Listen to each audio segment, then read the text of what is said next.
तुमचं आवडतं गाणं सांगा. काय आमदाराची खुर्ची काय म्हणला तुम्ही मगाशी? मला आमदार झाल्यासारखं वाटतंय.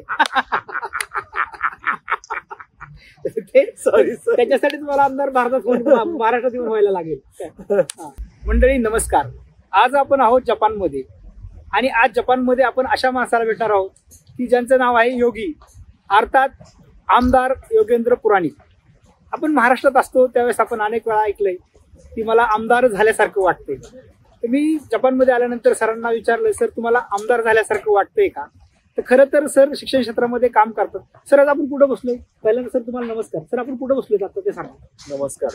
प्रथम म्हणजे की आपण 7 समुद्र पलीकडनं हो 3-4 समुद्र पलीकडनं बरेच समुद्र बरेच समुद्र पार करून तुम्ही जपानमध्ये आलात. बरोबर. आणि आज आपण इथे इंटरव्ह्यू करतोय त्याबद्दल तुमच्या मनापासून आभार. Thank you so much sir. आता आपण जपानच्या इबाराकी म्हणून राज्यात, टोकियोच्या असं जरा वरच्या भागात आहे, तर इबाराकी म्हणून हे राज्य आहे. तर तिथे आपण सुचिउरा फर्स्ट हायस्कूल अशी ही शाळा आहे. तर ही इबाराकी राज्य शासनाच्या अंडर चालवत असलेली ती शाळा आहे. आणि मी इबाराकी राज्यामध्ये मी शिक्षण विभागात मी सचिव आहे. एक काम म्हणून मला या शाळेमध्ये मुख्याध्यापकाचं काम दिलंय आणि ही शाळा आम्हाला आता बदलायची आहे. आणि आमचं जे सेंट्रल गव्हर्नमेंट आहे, तर म्हणजे केंद्र सरकार आहे, त्यांनी 4 शाळा नेमल्या आहेत की ज्याच्यामध्ये आम्ही शाळा बदलून एक वेगळ्या प्रकारची शाळा चालवून बघायची असं उपक्रम आम्ही राबवतो. तर म्हणून मी या शाळेमध्ये आता आहे. ओके. तर शाळा, IT अशा सगळ्या वेगवेगळ्या क्षेत्रात तुम्ही कार्यरत आहात. आणि सगळ्यात महत्वाचं म्हणजे IT क्षेत्रामध्ये काम करणाऱ्या योगीजींना डायरेक्ट आमदार का व्हावं वाटलं? ते असं आहे की ते आपल्या भारतीय लोकांचं बूड एका ठिकाणी टिकत नाही.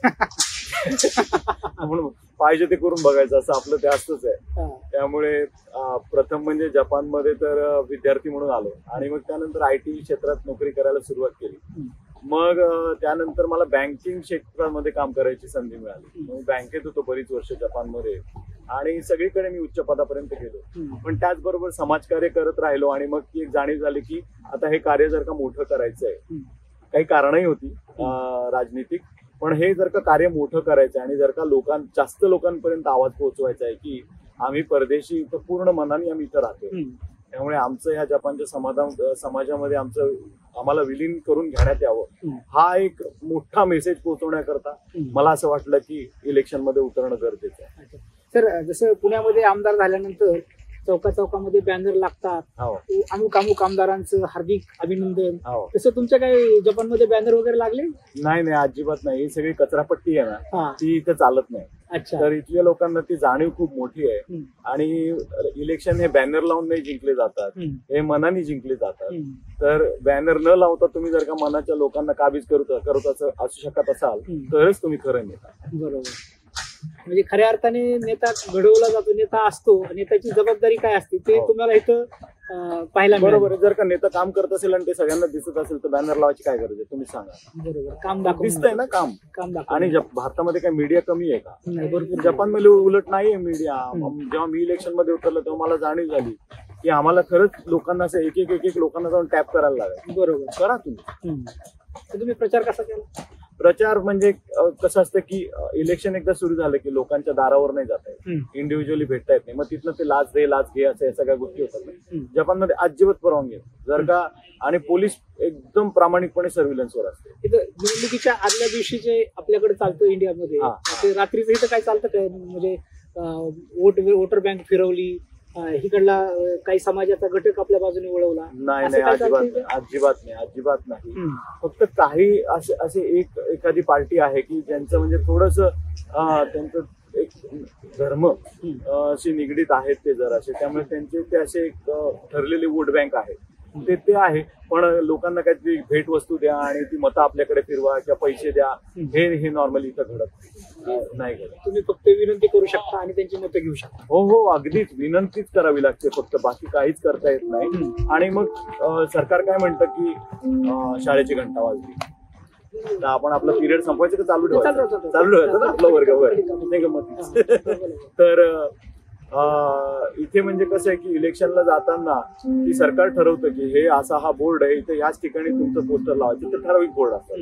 त्यानंतर मग जर का MLA पर्यंत इलेक्शन असेल तर ते म्हणतात की तुम्ही 4000 पत्रकं वाटू शकता आणि त्या 4000 पत्रकांवर इलेक्शन कमिशन आहे त्याच्यावर लावायला असे स्टिकर देतं. ते स्टिकर नसलेलं फ्लायर तुम्हाला वाटता येत नाही, म्हणजे बरोबर 4000 पर्यंत कंट्रोल राहतो. तर अशा सगळ्या गोष्टी त्यांनी व्यवस्थित काय केलं, त्यांनी सगळ्यांना एक नियम केलाय. म्हणजे एकाकडे पैसा आहे म्हणून तो 1000 पोस्टर लावतोय मग त्याचाच फायदा झाला असं नाही. सगळ्यांनी एका रिंगणात येऊन एका नियमाने लढा. बरोबर. हे जी इक्वल ऑपॉर्च्युनिटी म्हणतो ना आपण, सगळ्यांना समान संधी, ती दिल्यामुळे मला जपानमधलं इलेक्शन फार सुटसुटीत आणि चांगलं वाटतं. तर राजकीय प्रवास आपण तुमचा समजून घेतच आहोत. त्याच्याबरोबर तुमच्या जे आयुष्याची सुरुवात आपण सुदैवाने आपण दोघंही एकाच इन्स्टिट्यूटमध्ये शिकलो, रानडे इन्स्टिट्यूट आणि तुम्ही परकीय भाषा इन्स्टिट्यूटमध्ये FC रोडला शिकलो. तिथल्या पण खूप आठवणी असतील. एक जापनीज लँग्वेजला आपण ऍडमिशन घ्यावं आणि तिथून आपल्या करिअरला सुरुवात करावी, तसं तर हा निर्णय तुमच्या वडिलांच्या विचाराच्या विरोधात होता. तरी देखील तुम्ही मिलिटरीत जावं अशी वडिलांची इच्छा होती, पण तुम्ही जपानला येण्याचा आणि जपानची स्कॉलरशिप स्वीकारण्याचा निर्णय का घेतला ते सांगा. बरोबर. खरं म्हणजे माझं एक असं होतं की लहानपणापासून मी तसं बाबांचं खूप ऐकलं. म्हणजे बाबा म्हणतील हे कर ते कर ते कर आणि त्याच्या पलीकडे मला जे करायचं ते मी कर असं. त्यामुळे लहानपणापासून खूप गोष्टी केलं. म्हणजे अभ्यास तर केलाच, पण खेळ खेळणे किंवा भाषा शिकणे किंवा स्काउट अँड गाईड करणं, मग कॉलेजमध्ये गेल्यानंतर NCC करणं, या सगळ्या गोष्टी म्हणजे जे जमेल ते केलं. असं वेळेचा कधी दुरुपयोग नाही करून दिला.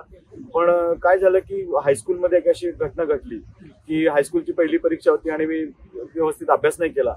मस्ती आली होती, म्हणजे की 10वीला खूप चांगले मार्क पडले, आता 11वीला काय होऊन जाईल असं. आणि मग पहिल्या परीक्षेला ते 35 मार्कापैकी 1.5 मार्क पडला आणि आयुष्यात पहिल्यांदा शाळेमध्ये शिक्षकाची खाल्ली. आणि त्या शिक्षकाने अशी जी जोरदार थोबाडीत दिली तर तिथनं माझी अशी जरा सणकली. तुम्हाला तिथं हे झालं, जाणीव झाली, सरकली माझी एकदम. आणि त्याच्यामुळे काय झालं की ते माझे भौतिकशास्त्राचे शिक्षक होते. त्यामुळे माझ्या डोक्यात एक अशी तिडीक भरली की आता आपण कॉलेजमधून भौतिकशास्त्रामध्ये स्पेशलायझेशन करायचं. तर बाबांचं जे स्वप्न होतं की मिलिटरीत जायचं किंवा मग अजून दुसरं जे होतं की बाबा कमीत कमी इंजिनिअरिंग तरी करायचं, ही सगळे त्या गोष्टी बाजूला पडल्या. मग त्याचबरोबर बाबा म्हणले आता अजून काय करायचं, मग IT शिकायला घेतलं, मग जपानी शिकायला घेतलं. आता त्यावेळेला कसं होतं की असं काही खूप काउन्सिलर नव्हते किंवा इंटरनेटवर माहिती नाही मिळायची. मग सुदैवाने म्हणा की एका बाजूला सायन्स शिकलो, IT शिकलो आणि मग त्याचबरोबर मग जपानी शिकलो.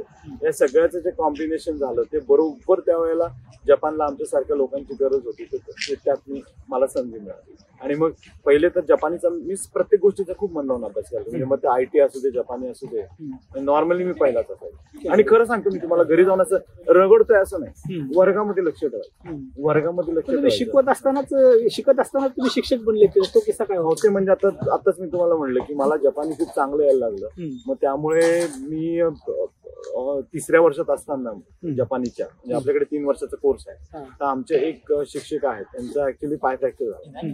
तर मला आमचे शिक्षक म्हणले की तू जाऊन तिचा बदलीचे क्लास घे. तर असं करून मी विद्यार्थी असताना बदली शिक्षक झाला. आणि मग जसंच माझं ग्रॅज्युएशन म्हणजे त्या मी पासआउट झालो, त्यानंतर म्हणजे ही जी काय म्हणतात घटना आहे ती जानेवारी मधली 97 सालच्या.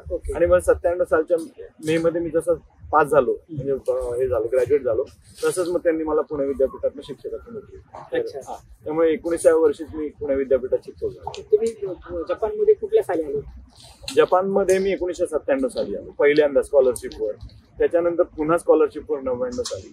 आणि मग नोकरी करायच्या नेमाने मग मी 2001 साली आलो. मग तेव्हापासून मग इकडेच. जपानमध्ये आल्यानंतर आता आम्ही फिरायला आलो तर आम्हाला GR फिरत असताना, मेट्रोने फिरत असताना एवढ्या अडचणी येतात. आम्ही तर नुसतं फिरतोय, आम्ही जास्त काही इथं शिकायला आलेलो नाही, फक्त आम्ही तुमचा आधार आहे. तरी आम्ही फिरत असताना काही अडचण आली तर आम्हाला विचारायला तुम्ही तर आहात. तसं तुम्हाला कोणी विचारायला होतं का आणि काय अडचणी आल्या त्यावेळेस? नाही, जेव्हा मी आलो ना तेव्हा इथे भारतीय तसे खूप जास्त नव्हते. म्हणजे 10,000 पण नसतील मला वाटतं. मी जेव्हा विद्यार्थी म्हणून आलो तेव्हा जेमतेम 5-1 हजार भारतीय असतील जपानला. त्यामुळे विद्यार्थी होतो तेव्हा तर मला आठवतच नाही की अशा कोणत्या काही भारतीयांना भेटलो किंवा मराठी लोकांना भेटलो आणि कोणीतरी माहिती देते असं काहीच नव्हतं.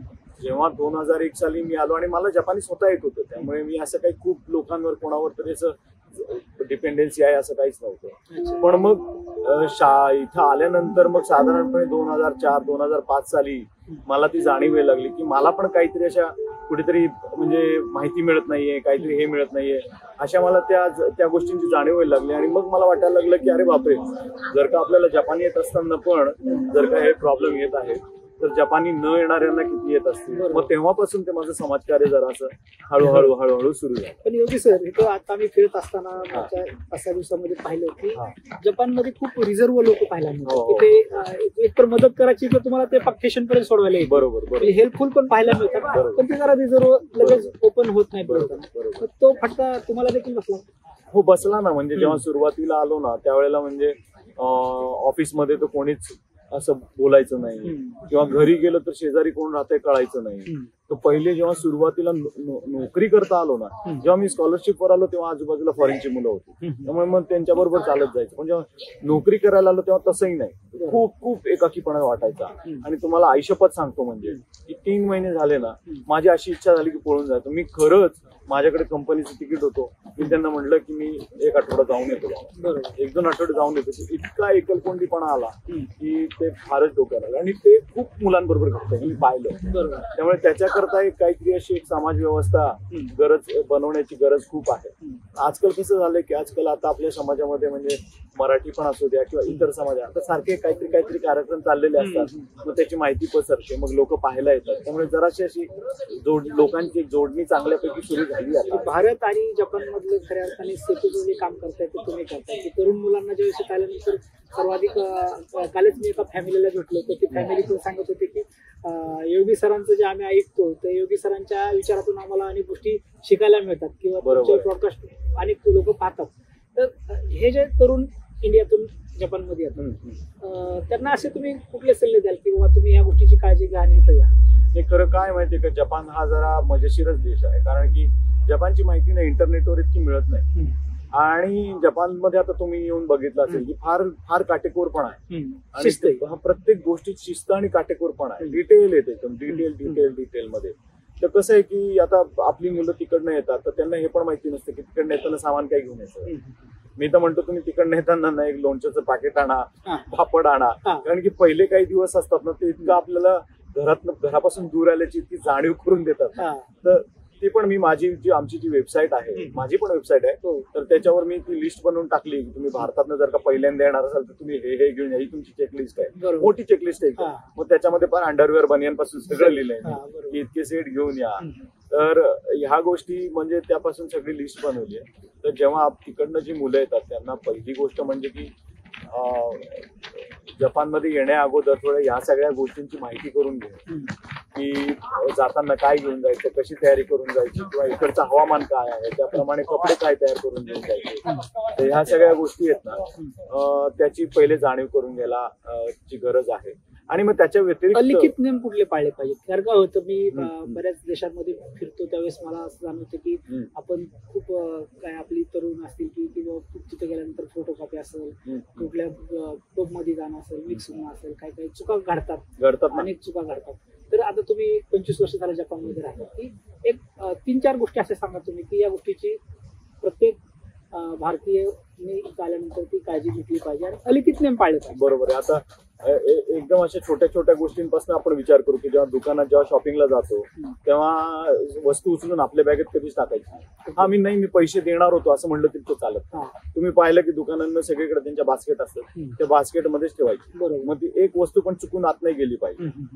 आणि मग तो एक नियम आहे. किंवा आता फुटपाथवर आहे तर फुटपाथवर सायकल नाही चालवायची. रस्त्यावर अशी एक निळी पट्टी दिली त्याच्यावर सायकल चालवायची. 2 मीटरचा फुटपाथ असेल तर त्याच्यावर सायकल चालवता येते. तर हे सगळे नियम आहेत ना, तुम्हाला कोणी सांगत नाही हो. किंवा आता सपोज की आता तुम्ही रेल्वे मध्ये गेलात तर टोकियोमध्ये तुम्हाला डावीकडेच अशी बरोबर लाईन करून उभं राहायचं. एस्केलेटरवर पण डावीकडेच उभं राहायचं. पण तुम्ही ओसाकामध्ये गेलात तर उजवीकडे उभं राहावं लागतं तुम्हाला, ते डावीकडे नाही उभं राहत. तर हे सगळे ना अलिखित नियम आहेत. आणि हे सगळे नियम समजून घेण्याकरता काय करावं लागतं. आता सगळे नियम तुम्ही तर काय एवढं काही वाचू शकत नाही. तर महत्वाची गोष्ट काय की तुम्ही बघत राहा. तुम्हाला ना ऑब्झर्वेशन करावं लागेल की हे लोक काय करतायत, कसं वागतायत. तर ह्या आणि ते जे करतायत ना तसंच करा. कारण जपानी लोकांचं एक विशेषता आहे, त्यांचं वैशिष्ट्य आहे की ते नियम नाही तोडत. फारच म्हणजे अगदीच म्हणजे 10,000 लोकात कोणीतरी एखादा असावा की जो कधीतरी काहीतरी नियम तोडतो. पण ते नॉर्मली ते नियम तोडत नाही. त्यामुळे त्यांच्याकडे बघून त्यांच्यासारखंच केलं की प्रॉब्लेम नाही त्याच्यामध्ये. तर तो एक अलिखित नियम मोठा आहे. त्याच्यानंतर मग ते कचरा टाकणे की बाटली प्लास्टिकच्या डब्यामध्ये, प्लास्टिकच्या डब्यामध्ये, किंवा प्लास्टिकची बाटली प्लास्टिकच्या बाटल्यांच्या डब्यामध्ये, तर ते कचरा असं सगळा असा व्यवस्थित वेगळा करून टाकावा लागतो. ह्या सगळ्या गोष्टी मग पुढे अजून जरा कॉम्प्लेक्स. मी जपानी शिकलो, मला इथं नोकऱ्यांच्या किती संधी येतं, किंवा मी माझं आयुष्य सेटल करू शकतो का? मी जपानी शिकलो, तुमच्यासारखी जपानी शिकलो, मला यायला लागलं, तर मी इथे सेटल होऊ शकतो का? त्याच्यामध्ये अशी काय झालंय की आजकाल भरपूर लोक रीलच्या धंद्यामध्ये पडले. सगळ्यांनी त्या रीलचा धंदाच करून टाकलाय. म्हणजे मला किती क्लिक मिळतील आणि मग ते काहीतरी बोलतात. आता आजकाल बातमी पसरली 5,000 रुपये जपानमध्ये तुम्हाला परमनंट रेसिडेन्सी मिळेल, तुम्हाला नागरिकत्व मिळेल. येडे आहेत का? मग लोकांना काय वाटतं की हा जपानला गेलं 5,000 रुपये भरले की आपल्याला ते नागरिकत्व मिळतं. हा, जर का एवढा खाऊ असतं तर मग सगळे झाले असते ना, भारतात कशाला राहतील. बरोबर, असंच होईल ते. तर मग ह्या अशा गोष्टींकडे ना लोकांनी लक्षच नाही दिलं. आता तुम्ही खाऊ बद्दल सांगितलं, तुम्ही IT मध्ये, परत राजकारणात, खाऊचा व्यवसाय पण तुम्ही सुरू केला, नेमकं त्याच्या मागचं काय करायचं? आणि आईला तिथं तुम्ही सगळी जबाबदारी दिली. मला असं वाटतं तुम्ही सगळ्यांवरती एक जबाबदारी देता. आणि बिचारी आई आपली भारतात चांगलं चाललं होतं तिचं काय, तिला इथं आणून तुम्ही रेस्टॉरंट सुरू केलं, तर त्याच्याबद्दल जरा सांगा. पण आपण त्या आताचा जो विषय तो हा विषय पहिले घेऊयात, मग नंतर त्याच्यावर येऊयात की जपानला नोकरीच्या संध्या वगैरे. ते कसं झालं की आम्ही जपानमध्ये आलो आणि मग आम्हाला अशी जाणीव झाली की इथे ना फक्त बटर नान आणि बटर चिकनचे रेस्टॉरंट. मग ते आम्हाला, कारण मी पण आलो तर तसंच आहे, मी बाहेर नॉर्मली जेवायलाच नाही जातो, कारण ते नान आणि बटर चिकन तर मी खात नाही. मग त्या प्रकारचं जेवण मी खात नाही.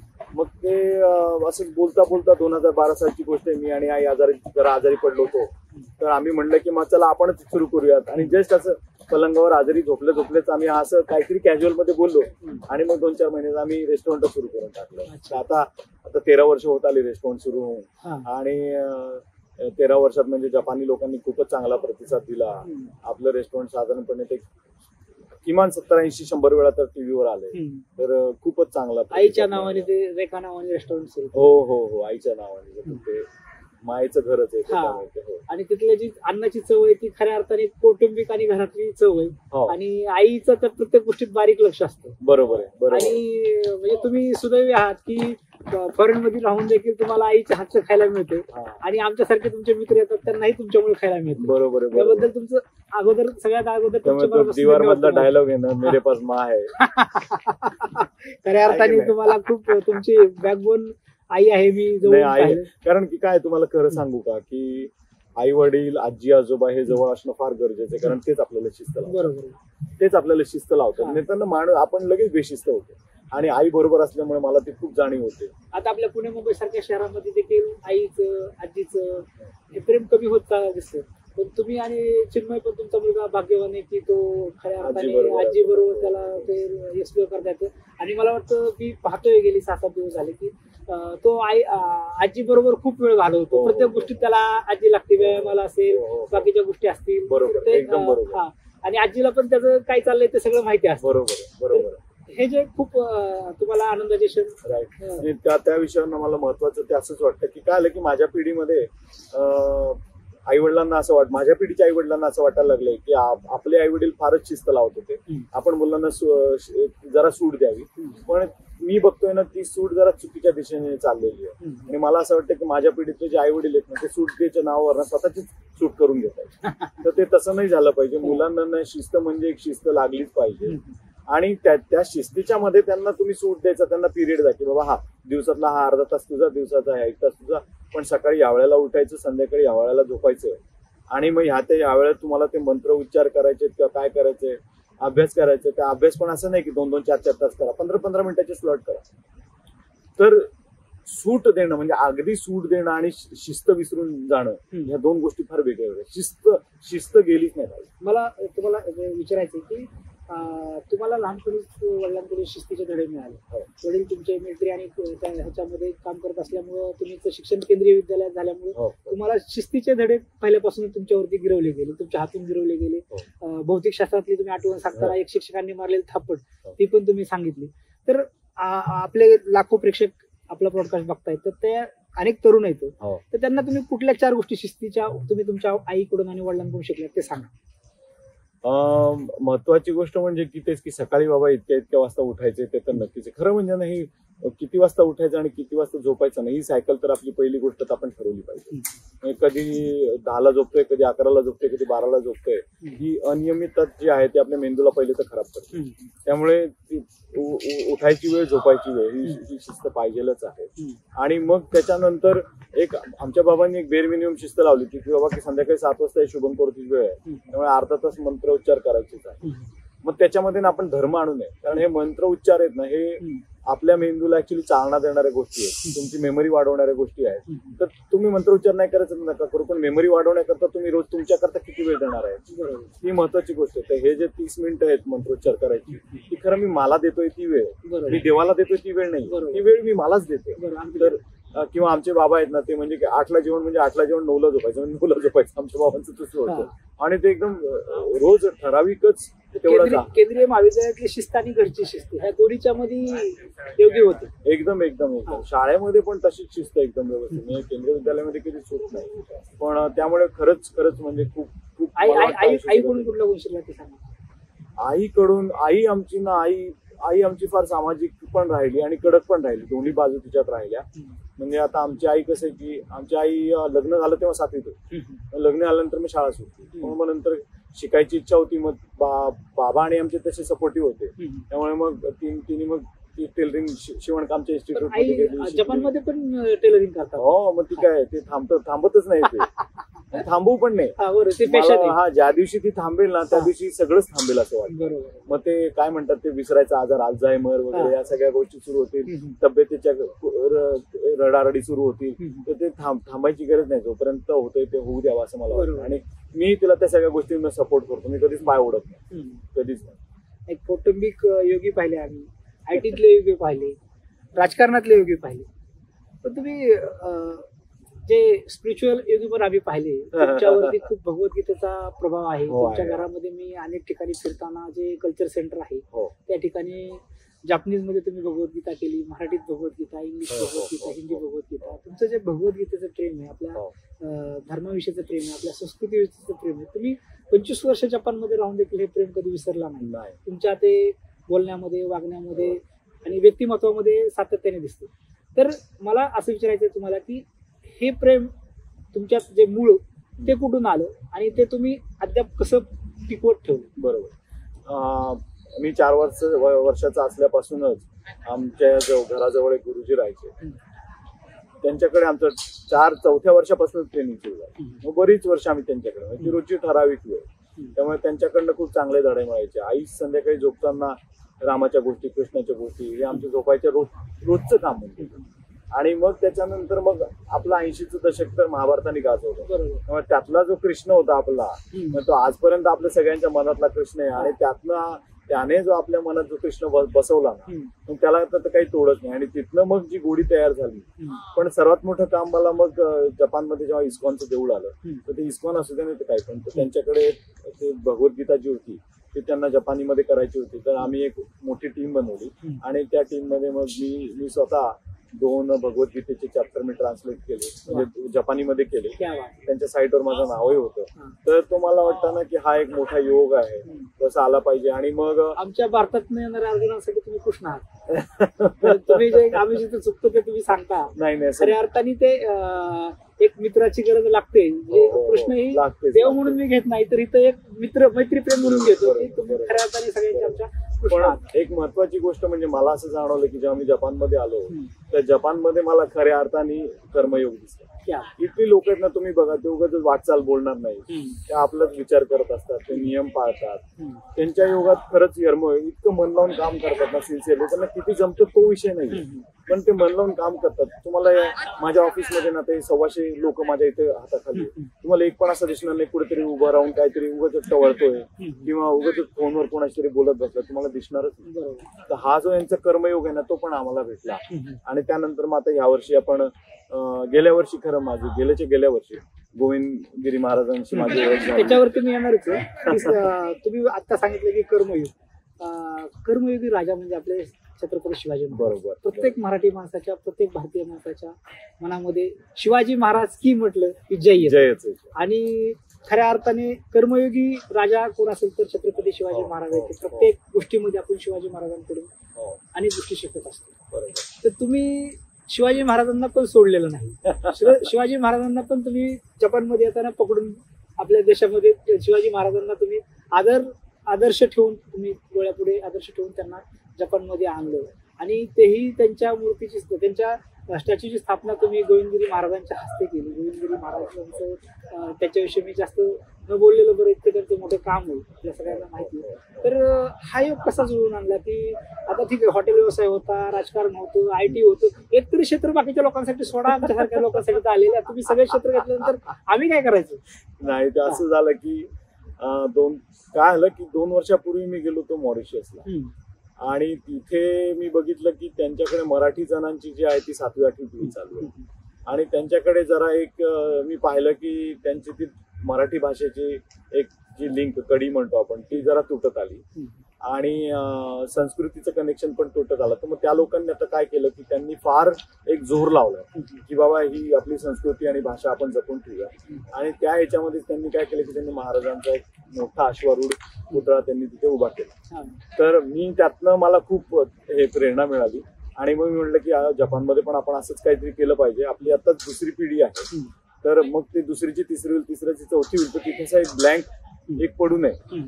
तर म्हणून मग म्हटलं की आपण आत्ताच करूया. आपली 7वी-8वी पिढी होईपर्यंत वाट बघायची गरज नाही, तर आपण आत्ताच करूया. त्या दृष्टीने मग माझ्या डोक्यात ते महाराजांचं ऍक्च्युली बसवायचं असं सुरू झालं. त्याचबरोबर काय झालं की आमच्याकडे जपानमध्ये काय झालंय की काही आता जसं जसं लोक वाढतायत ना तसं तसं त्या वेगवेगळे विचार ठेवणारी मुलं वाढतायत आणि बरंच मी आता काय बघतो की आजकालच्या जरा युवा पिढीमध्ये विशितच आहे किंवा अजून युवाच आहे पण त्यांना सगळ्यांना लीडर व्हायचं, त्यांना झटपट लीडर व्हायचं. तर ते एक फारच जरा चुकीचं वारं फिरतंय ते मला ते बरोबर वाटत नाहीये आणि मग ते लीडर होण्याकरता मग ते काही पण करतात. ते मग लोकांना तोडतात. मग त्यांच्यामध्ये आता जपानमध्ये राहून ते मराठा आणि ब्राह्मण आणि या सगळ्या गोष्टी बोलतात. तर मला वाटतं की मला असं वाटलं की जर का ते थांबवायचं असेल आणि लोकांना एकत्र आणायचं असेल तर त्याच्याकरता आपल्याला महाराजांची गरज आहे आणि म्हणूनच ती गरज भागवण्याकरता मग मॉरिशसमध्ये मी जशी मूर्ती बघितली ती तशी जपानमध्ये यावी असं माझ्या डोक्यात चक्र फिरायला लागलं. मग पुण्यातल्या संस्थेशी त्यांच्याशी खटावकर सरांशी वगैरे सगळ्यांशी मग बोलणं झालं आणि मग ती मूर्ती जेव्हा यायचं तर मग नेमकं त्यावेळेला काय घडलं आता बघायचं की योगायोग असतात.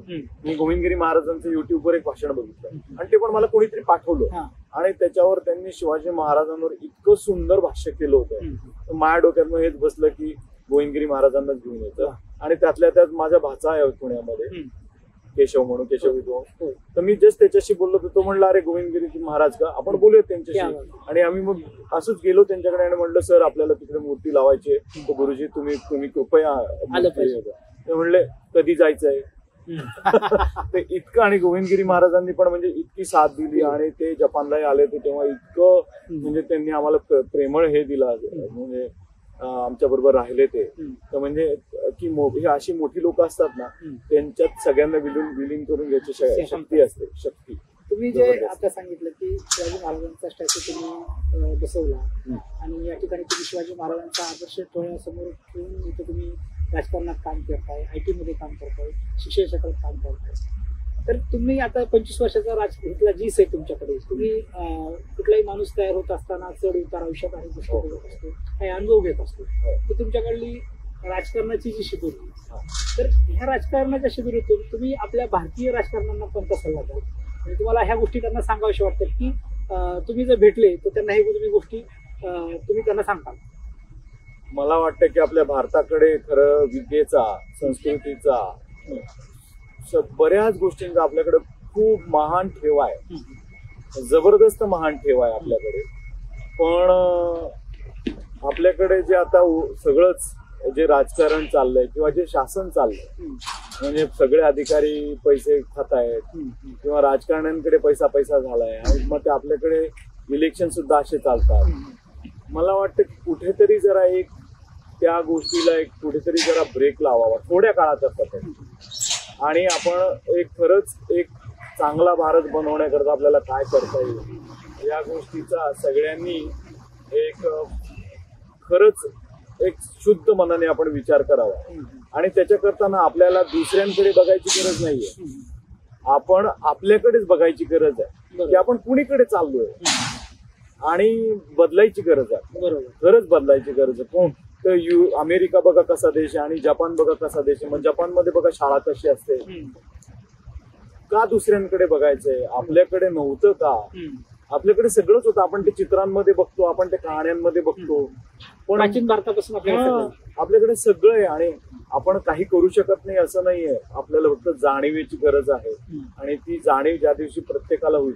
तुम्हाला सांगतो जपानमध्ये तर शिक्षित लोक फार कमी आहेत. तुमच्याकडे मी पाहिलं तर मगाशी येताना एका हॉटेलच्या समोर एक कागदाचा तुकडा पडला होता. तुम्ही स्वतः उचलला. बरोबर. मी मला थोडं धक्क झालं की आमदार कागद उचलतायत आणि आम्ही कागद करताना पाहिले आमदार, पण तुम्ही कागद उचलताना. तुम्ही जपानमध्ये ही गंमत बघाल. मी तुम्हाला सकाळी कधीतरी नेईन स्टेशनवर. प्रत्येक स्टेशनवर कुठेतरी आमदार खासदार जमतात. खासदारही कचरा गोळा करत असतात. बरोबर. तर ही ह्या देशातली जाणीव आहे खरं म्हणजे. तर ह्या गोष्टींना खरं आपल्याकडे आल्या पाहिजे. होणार का सांगा बरं. इंडियात तुम्ही आल्यानंतर तिथला अनेक ठिकाणी पडलेला कचरा असतो, वाहतुकीची कोंडी असते, तुम्हाला तासन तास त्या वाहतुकीच्या कोंडीचा सामना करावा लागला असेल कधी कधी आल्यानंतर. हे सगळं बघितलं मला चिड येते का? पण हो येते. हो म्हणजे काय म्हणजे कोणीतरी लाल दिवा चाललाय तर मला वाटलं काय बाबा अरे पंतप्रधान आले काय? नाही ते कोणीतरी हा अधिकारी चाललाय, मग कोणतरी तो जज चाललाय. अरे सगळ्यांना का लाल दिव्याची गरज आहे? तुम्ही ट्रॅफिक का थांबवतो बरं? इथं आमच्याकडे जपानमध्ये पंतप्रधान गेला तरी ट्रॅफिक नाही थांबतो. मग तो कधी गेला आणि कोण गेला आम्हाला कळत पण नाही. बरोबर. मग काय सिक्युरिटीचा प्रॉब्लेम तुमच्याकडेच आहे का? मग तुम्ही त्या दृष्टीने सोल्युशन करा. असं ट्रॅफिक अडवायचं आणि सगळ्यांना त्रास द्यायचा त्याला काय अर्थ नाही. त्याला काहीच अर्थ नाही. आणि जर का तुम्हाला त्रास होतोय तर तुम्हाला ही जाणीव असली पाहिजे की तो त्रास सगळ्यांना होतो. बरोबर. मग तुम्ही तुमचा त्रास सॉल्व्ह कराल आणि बाकीच्या सगळ्यांना तसंच सोडा.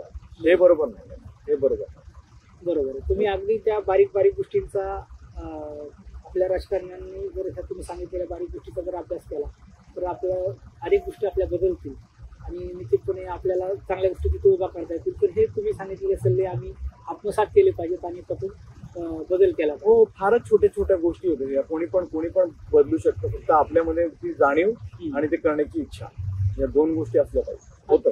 आता योगींना काय करायचं यापुढे? आता मी म्हणजे आता अजून 4 वर्ष मी सरकारी सेवेत काम करेन, लोकांच्या सेवेत काम करेन. मला ही मॉडेल शाळा बनवायचं जे काम मिळालेलं आहे ते एका स्तरापर्यंत नेऊन दुसऱ्या शाळांना ह्या धर्तीवर बनवता येईल अशी एक शाळा बनवायची आहे मला. ते काम झालं की मग आता अजून 3.5 वर्षांनंतर मग मी जिथे गव्हर्नर म्हणजे चीफ मिनिस्टरच्या इलेक्शनला उतरायचा विचार करतोय. तर त्या दृष्टीने आता हळूहळू पावलं टाकायला सुरू केली आहे. तर माणसं आमदारकी सोडत नाही. आमदार होण्यासाठी सगळे आपल्याकडे धडपडताना मी पाहिलेले आहेत. आम्ही मध्ये कव्हर करतो बऱ्याचदा. त्यावेळेस आमदार म्हणजे एक फार सगळं मोठं सगळं सोडून एकदम तुम्ही आमदारकी 4 वर्षाची असताना 3 वर्षात संपूर्ण गव्हर्नमेंटमध्ये का आले? त्याचं कारण असं आहे की एक आमदारकी असताना मला एक जाणवलं की आमदाराचा बॅच लावला ना की सगळीकडे भाव मिळतो. मग तो जपानमध्येच नाही, तुम्ही भारतात गेला तरी मिळतो. आणि मला मीडियाने तर खूप भाव दिला. म्हणजे इतके सारे इंटरव्ह्यूज आणि काय ते जपानच्या मीडियाने ते एकदमच डोक्यावर बसवलं. त्यामुळे सोडणं अवघड होतं, सोपं नाही. पण काय माहिती का शेवटी मग मी विचार केला की मी किती वर्ष जगणार आहे. बरोबर. आणि जर का मी हे 4 वर्ष आमदारकीमध्ये काहीच न करता माझ्या या माझ्या आयुष्यातलं सर्वात जे चांगली वर्ष आहेत त्याच्यामध्ये जर का मी काही चांगला आउटपुट देत नाहीये तर म्हणजे ती गेली ना माझी ती 4 वर्ष. मग ते बॅच मिरवणं आणि ते इंटरव्ह्यू करणं त्याचा काय उपयोग आहे? म्हणून मग मी फार मनावर दगड ठेवून तो विचार केला. म्हणजे माझे एक 25 कोर असे व्हॉलेंटियर होते. त्या सगळ्यांना एक दिवस घरी जेवायला बोलवलं. त्यांना म्हटलं, त्यांच्याशी चर्चा केली की हे बघा असं आहे, मला असं जाणवतंय, तुम्हाला काय वाटतंय? तर सगळ्यांनी मला हाच सल्ला दिला, जर का तुला असं वाटतंय तू असं कर, तू ते दुसरं काम करून बघ. जर का तुला वाटतंय की नाही 4 वर्षांनी परत ये, पुन्हा इलेक्शन लढ, आम्ही सगळे तुमच्या बरोबर, आम्ही सगळे तुमच्या बरोबर. तर त्या लोकांनी मला सगळ्यांनीच खूप मला साथ दिली आणि त्यामुळे मजा आली. योगींशी गप्पा मारताना आपल्याला देखील खूप मजा येते. योगींबरोबर जेवढं आपण भरभरून बोलू, त्यांच्याकडून जेवढी माहिती आपल्याला काढता येईल तेवढी आपण त्यांच्याकडून माहिती काढतोय. पण आपण तुम्ही संपवायच्या अगोदर आपला एक विषय राहिला, एक 5 प्रश्न उत्तराच्यानंतर घेतो, तो विषय पण घेणार आहे मी. अगोदर तो सरांच्या मनातला जो विषय आहे तो आपण क्लिअर करून घेऊया आणि नंतर मी शेवटचे माझे 5 प्रश्न विचारतो. तर तुम्ही मला मगाशी यशाच्या याच्याबद्दल विचारलं आणि आपण ते रील वगैरे बोलूनच झालं. तर काय आलंय की ते जी रीलबाजी जी चालली आहे त्यातनं आपली जी युवा पिढी आहे त्यांनी काहीतरी त्यातनं असं उगाच ती रील बघून ठरवू नये की अरे हा जपान भारी आणि मग जपानमध्ये गेले की सगळ्यांना संधी आहे. तसं नाहीये. जपान हा खूप सिन्सिअर देश आहे. तिथं खूप खूप मेहनत करावी लागते. इथे ते काय म्हणतात त्याला, टोप्या टाकल्या त्या गोष्टी होत नाही, किंवा रुमाल टाकला या गोष्टी होत नाही. बरोबर. तर कष्ट करावं इथे खरंच कष्ट करावे लागतात, वरच्यापासून खालच्यापर्यंत, सगळ्यांपर्यंत, खालच्यापासून वरच्यापर्यंत सगळ्यांना कष्ट करावे लागतात. बरोबर. ते खासदार असू दे नाही तर आमदार असू दे, फेकोबाजी इथे चालत नाही. बरोबर. नाही चालत फेकोबाजी. तर त्या दृष्टीने जर का तुम्हाला जपानमध्ये यायचं तर तुमची खरंच मेहनत करायची तयारी असली पाहिजे आणि डिसिप्लिन असतो. सर्वात मी आता काय केलं की मी 7 स्टेप्स टू सक्सेस असं मी एक त्याच्यात लिहिलंय, किंवा 7 steps to be a successful migrant. मग जर का तुम्हाला परदेशी जायचं आणि तुम्हाला जर का यश मिळवायचं तर त्याच्याकरता तुम्हाला ह्या 7 पायऱ्या चढाव्या लागतील असं मी म्हटलं. पहिली पायरी ती म्हणजे की तुम्हाला तुमच्या विषयात एकदम उत्तम ज्ञान असलं पाहिजे. दुसरी पायरी की तुम्ही तुमचं व्यक्तिमत्व नीट घडवलं पाहिजे. तिसरी गोष्ट म्हणजे जर का तुम्ही भाषा प्रधान देशांमध्ये जाणार असाल तर तुम्हाला त्या देशाची भाषा ही तुम्हाला शिकायलाच पाहिजे. चौथी गोष्ट म्हणजे की सॉफ्ट स्किल्स, म्हणजे आता सपोज की तुम्हाला लॅपटॉप, मोबाईल हे नीट वापरता आलेच पाहिजे. त्याच्यामध्ये वर्ड, एक्सेल, मग ते कसं व्यवस्थित त्याच्यामध्ये डॉक्युमेंट बनवायचे ह्या सगळ्या गोष्टी तुम्हाला आल्याच पाहिजे.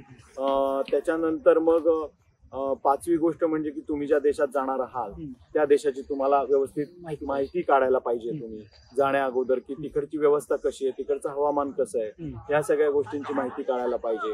आणि मग त्याच्यानंतर मी खरं एक विसरलोय, पण जी शेवटची स्टेप आहे तर तुम्ही माझं पुस्तक वाचा, म्हणजे तुम्हाला मिळेल 7 स्टेप. मी मुद्दाम एक स्टेप उडवतो, पण शेवटची स्टेप जी आहे ती म्हणजे की आपले जे महान गुरु होते चाणक्य, तर ते काय म्हणाले की माणूस हे सर्वात जास्त कॉपी करून शिकतो. तसंच तर आपण आपल्या आयुष्यात सगळ्याच गोष्टी आपण पुस्तकात परिपूर्ण नसतो. आपली आई काय करते ते बघतो आपण, बाबा काय करतायत ते बघतो लहानपणी, राईट. किंवा बऱ्याच वेळा आपण असं बघतो की आपल्या घरात एक काहीतरी पाळीव प्राणी असेल ना आणि एक बाळ असेल ना, तर ते बाळ बघतो ते कुत्र काय करतं ते बाळ तसंच करायचा प्रयत्न करतो. तर आपण इमिटेशन मधनं खूप गोष्टी शिकत असतो. तर माझं हे म्हणणं आहे की जेव्हा खास करून आपण परदेशात जातो तर आपल्यामध्ये ना ते इमिटेशन करण्याची ताकद असली पाहिजे की बाबा अच्छा. आणि मग ते इमिटेशन करण्याकरता खरं आपल्याला बघण्याची नजर पाहिजे की अच्छा ही लोक अशी करतायत का, मग आपण असं, ही लोक असे कपडे घालतायत का, मग आपण असेच कपडे घालू. अच्छा ही लोक असं अन्न खातायत का, अच्छा साफ स्वच्छता ठेवतायत का, मग आपण असंच करू. किंवा ही लोक इथे बसून हे करतायत पण इथे बसून ते करत नाहीत, मग आपण पण तसंच करू. तर ह्या गोष्टीला फार मत आहे. आणि जेव्हा तुम्हाला ते जमतं ना तेव्हा ती लोक तुम्हाला मान द्यायला सुरू करतात. बरोबर. मग तुम्हाला म्हणजे मग वाटेल ते तुमची हुशारी असू द्या, त्याचा उपयोग नाही. मग ते मान त्याला ते व्हॅल्यू देत नाही. तर ती तुम्हाला हे जे 7 स्टेप्स जे आहेत ना, हे 7 स्टेप्स तुम्हाला तुमचा मान वाढवण्याकरता, तुमची व्हॅल्यू कमवण्याकरता या गोष्टी फार गरजेच्या आहेत. बरोबर. खूपच तुम्ही इतुंबूत माहिती आम्हाला दिलेली आहे.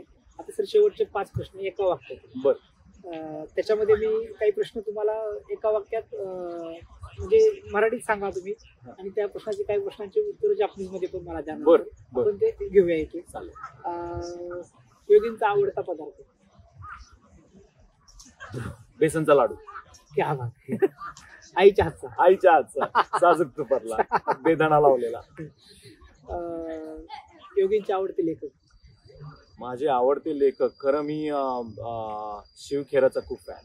अच्छा. त्यांची पुस्तकं मला भयंकर आवडतात. कुठलं पुस्तक? शिव खेराचं तुम्ही त्यांचं सेल्सचं पुस्तक आहे, किंवा काय बरं, सॉरी मी अचानक इंटरव्ह्यू नाव विसरलो, पण मला त्यांची पुस्तक खूप आवडतं. ओके. मी विजेता होणार. You can win you can sell. आता आठवलं. मी विजेता होणारच. हा बरोबर. You can win you can sell. दोन्ही पुस्तकं खूप मस्त. योगींचा आवडता हिरो? माझा आवडता हिरो मग आमचे बाबा रोल मॉडेल एकदम. आणि आवडती हिरोईन? आमची आई. हा म्हणजे त्यांनी सगळंच केलं आयुष्यात आमच्या समोर. ते फिल्मी नाही आणि ते सत्य आहे. ते बरोबर सत्य आहे. आणि मला वाटतं भरपूर लोकांच्या आयुष्यात आई वडीलच रोल मॉडेल. बरोबर. आता मला सांगा, आता तुमचं आवडतं गाणं सांगा. काय आमदाराची खुर्ची काय म्हणला तुम्ही मगाशी? मला आमदार झाल्यासारखं वाटतंय. सॉरी, त्याच्यासाठी तुम्हाला आमदार महाराष्ट्रात येऊन व्हायला लागेल. नाही, पण माझं आवडतं गाणं मला म्हणजे गाणं नसावं पण कदाचित मला 2 गाणी पाहिजेत. एक आपल्या भारतातलं पाहिजे, हिंदी मराठी चालेल, आणि एक जापनीज मधलं. बर. गाणं कोणतं सांगू आता, गाणं कोणतं सांगू? तुम्ही गाडीत कुठलं तरी बघा म्हणत होते ते, काय म्हणत होतो? कुठलं तरी गाणं गुणगुणत होते ना हो, मी तुम्ही. गुणगुणत असतो सारखा. काय असेल बरं, काय असेल? पण खरं मला आपलं राष्ट्रगीत म्हणा किंवा वंदे मातरम म्हणा, ही गाणी मला खूप आवडतात. अच्छा, खूप. म्हणजे मी एनसीसी आणि स्काउट मध्ये होतो ना. राष्ट्रगीत हा तुमचं केंद्रीय विद्यालय हा, त्यामुळे असल्यामुळे ना, तो प्रभाव हा, तो पूर्ण प्रभाव आहे. खूप पण तरी आहे. पण एक आवडतं गाणं कुठलं तरी आपल्याला आवडत असतं, कधीतरी आपण ते एकांतात किंवा मनात. किंवा जर का त्याच नेमाने म्हणायचं असेल तर आपलं ते एक फेमस गाणं आहे ना, इतनी शक्ती मुझे देना दाता. अच्छा, म्हणतात की सुंदर सुंदर ट्यून आहे त्याची बरोबर. एकदम. पण मराठीमध्ये जर का म्हणायचं झालं, मला आठवत नाही माझ्या इंटरव्ह्यूवर. नाही, सांगा ना एक, तुम्हाला थोडं आठवा. आपल्या प्रेक्षकांना आवडेल तुमचं आवडतं गाणं कुठलं आहे ते. म्हणजे आता मी लता मंगेशकर, आशा भोसले सगळ्यांना इतका ऐकतो, किंवा आताच्या पिढीमध्ये महेश काळे किंवा आपले मग देशपांडे, त्यांचं आशा भोसलेचं हा, सांगा. किंवा ते कट्यार काळजात घुसलेली तर सगळीच गाणी आहेत. हो. बापरे बाप, हा. कुठलं त्यातलं एक? बापरे बाप. कट्यारातली गाणी कोणती आहे? मला ते शेवटचं जे गाणं आहे ना, हा. की ज्याच्यामध्ये ती हिंदू पद्धती आणि हा, ते हेच सगळं पद्धती दाखवतात. ते सगळं असं एकत्र करून गायलेलं आहे ना, हो. ते काय बरं ते गाणं राव, नाही आठवत. बोल, नाही आठवत आता. म्हणजे आपलीच मधलं.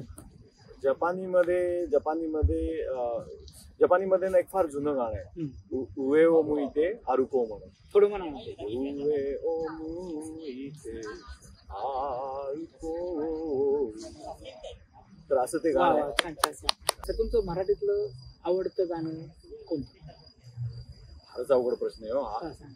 पण जर का पहिले म्हणजे फिल्मी म्हणलं तर म्हणजे मनामध्ये असे पटकन येतात ते असे कट्यार काळजात घुसली, किंवा सायरट मध्ये चांगलं संगीत दिलं होतं त्यांनी. तर कट्यार काळजात घुसली मध्ये तर सगळीच गाणी खूपच चांगली आहेत, पण त्यातल्या त्यात म्हणजे सूर निरागस हो, वा. ते वालं जे गाणं आहे वा, वा. ते फारच म्हणजे सुंदर आहे, सुंदर सुंदर. वा वा. ते महादेवनच ना, हा, एकदा परत एकदा म्हणा पुढे. सूर निरागस हो. वा वा वा. ते वालं गाणं मला खूप म्हणजे जबरदस्त आहे ते गाणं. म्हणजे कट्यार काळजात घुसली बघितल्यानंतर ना असं मनात सारखं असं वाटतं की आपल्याला गायन आलं पाहिजे. बरोबर. नक्कीच खूप छान.